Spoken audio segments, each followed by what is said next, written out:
Vítejte u nového videa. Dneska si řekneme, jak se dostat do VIP v Dress to Impress. První jdete do Free Roleplay módu. Tady skočte na simuláka, tady buďte. Tady pojďte. Tady pojďte. Co byste asi spadli, myslím. No, můžete tam vidět super cool věci.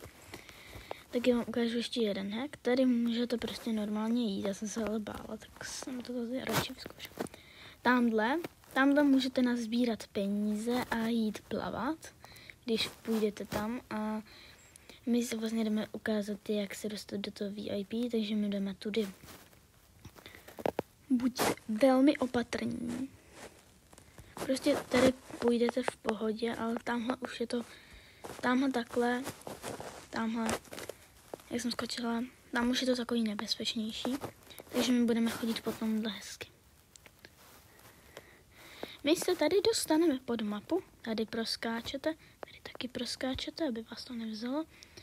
Tady choďte radši po těch horách, doporučuju. Vždycky se tady koukněte takhle pod tu mapu, jestli tam nemáte jako ten void, protože ono vám to jakože hrozně blíží. A vy jste se tam dostali, takže musíte prostě jít takhle sem. Tady je to v pohodě, tady musíte skočit. A teď už jenom hledat tady dress room a vyskočit a jste ve VIP. Bohužel nemůžete tady nic nosit a tak. Jenom se tady můžete třeba koletnout money, ale když byl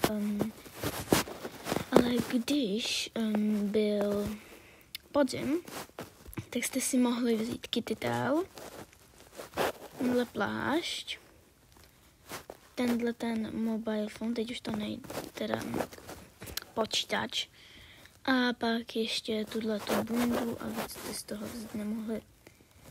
A to šlo všechno jako vzít na sebe, teď to nejde, protože to opravili. A jak se dostat zpátky, tak to už je na vás. Buď zase uděláte tohle, nebo úplně líbnete.